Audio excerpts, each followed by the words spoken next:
नमस्कार, हजुरहरूलाई मेरो किचनमा स्वागत छ। आज मैले थुक्पाको रेसिपी लिएर आएको छु। थुक्पा बनाउनलाई खासै मेहनत चाहिँदैन। हामीले सजिलै यसलाई तयारी गर्न सक्छौँ।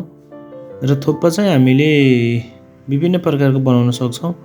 र यो भिडियो हेरिसकेपछि हजुरहरूले सबै प्रकारको थुक्पा सजिलै बनाउन सक्नुहुन्छ। आउनुहोस् मिलेर सुरु गरौँ। सुरुमा हामीलाई चाहिन्छ चाउमिन। मैले चाहिँ यहाँ चाउमिन लिएको छु। यो स्टिम चाउमिन हो। हजुरहरूले सिन्की चाउमिन पनि लिन सक्नुहुन्छ। यसलाई हामीले बोइल गर्नुपर्ने हुन्छ। बोइल गर्नको लागि मैले एउटा कराईमा पानी उमालिराखेको छु र त्यसमा हामीले 3-4 ड्रप ओइल राखेर चाउमिनलाई बोइल गर्नुपर्छ। यसरी ओइल राख्नाले चाहिँ हाम्रो चाउमिन एक आपसमा टाँसिँदैन। त्यसैले मैले ओइल राखेको छु। चाउमिनलाई चाहिँ हामीले लगभग 70% जति पकाउनु पर्दछ। यो पछि हामीले थुक्पालाई सुप पनि पकाउँछौँ। थुक्पाको सुप पनि पकाउने भएकोले चाउमिनलाई हामीले 70% मात्र पकाउँछौँ।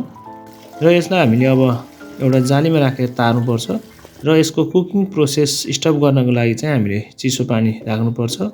भेजमा चाहिँ मैले गाजर लिएको छु। गाजरलाई चाहिँ मैले जुलियन काटेर लिएको छु। हजुरहरूले जुनसुकै भेज पनि लिन सक्नुहुन्छ।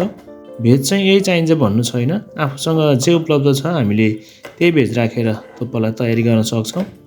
र हामीलाई लसुन पनि चाहिन्छ। मैले यहाँ थोरै लसुन लिएको छु। त्यसमा हामीलाई प्याज चाहिन्छ। मैले प्याजले पनि जुलियन काटेर लिएको छु। र मैले यहाँ क्याबेज लिएको छु। व्हाइट क्याबेज हो यो। हजुरहरूले अरू क्याबेज पनि राख्न सक्नुहुन्छ। मैले चाहिँ यहाँ व्हाइट क्याबेज राखेको छु। हजुरहरूसँग जुन क्याबेज उपलब्ध छ त्यही राख्न सक्नुहुन्छ। र मैले यहाँ क्याप्सिकम पनि लिएको छु। क्याप्सिकम चाहिँ मसँग ग्रिन पेपर मात्र छ। यदि हजुरहरूसँग येल्लो पेपर र रेड पेपर छ भने त्यो पनि राख्न सक्नुहुन्छ। यसलाई पनि हामीले जुलियन नै काटेर लिनुपर्छ। त्यस्तै मसँग एउटा लिक पनि छ। यो लसुनको पत्ता हो। लिकलाई मैले यो डन्ठीलाई चाहिँ मैले छोटो छोटो बनाएर काटेको छु। मैले यसको पातलाई चाहिँ थोरै चप गर्नेछु। हामीले यसको ठाउँमा स्प्रिङ ओनियन पनि राख्न सक्छौँ। मैले सानो 2वटा व्हाइट मसरुम पनि लिएको छु। हजुरहरूसँग मसरुम जुन उपलब्ध छ त्यही राख्न पनि सक्नुहुन्छ। यदि छैन भने नराख्दा पनि हुन्छ। मैले सबै भेज कटिङ गरिसकेको छु र मैले चिकनलाई पनि काटेर लिएको छु। मैले आज चिकन थुक्पा बनाएर हजुरहरूलाई देखाउने छु।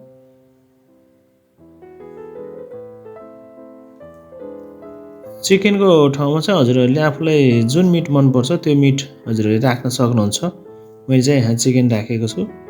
हामीले सबै भेजलाई तयारी गरिसकेका छौँ।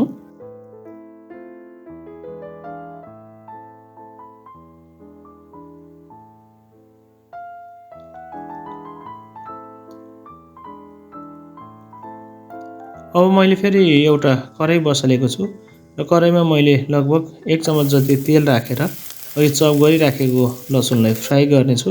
लसुनलाई चाहिँ हामीले हल्का ब्राउन हुने गरेर फ्राई गर्नुपर्दछ।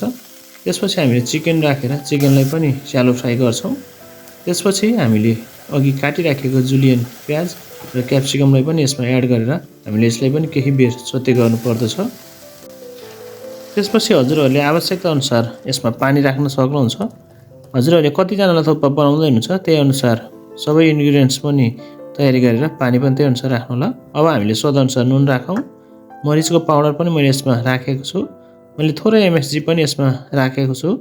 त्यस्तै मैले लाइट सोया सस राखेँ र मैले पिरोको लागि चाहिँ हट सस राखेको छु। हजुरहरूले हरियो खुर्सानी पनि एड गर्न सक्नुहुन्छ।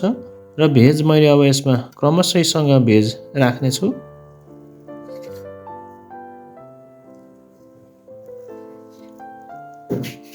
र हामीले सावरको लागि चाहिँ लेमन जुस एड गर्छौँ। लेमन जुसको ठाउँमा भेनेगर पनि हामीले राख्न सक्छौँ। तर भेनेगर भन्दा लेमन जुस राम्रो हुने भएकोले मैले यहाँ लेमन जुस लिएको छु। अब हामीले नुडल्स राखेर यसलाई हामीले एकछिन उमाल्नु पर्दछ।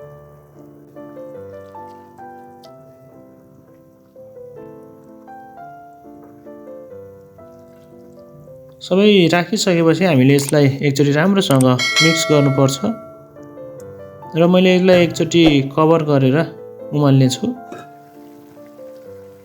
हजुरहरूले देख्न सक्नुहुन्छ हाम्रो थुक्पा राम्रोसँग उम्लिसकेको छ। यो रेडी भएको छ। अब यसलाई हामीले आफ्नो तरिकाले सर्भ गर्न सक्छौँ। मैले चाहिँ एउटा व्हाइट बाउलमा यसलाई यसरी सर्भ गरेको छु। हजुरहरूले आफ्नो इच्छाअनुसार सर्भ गर्न सक्नुहुन्छ।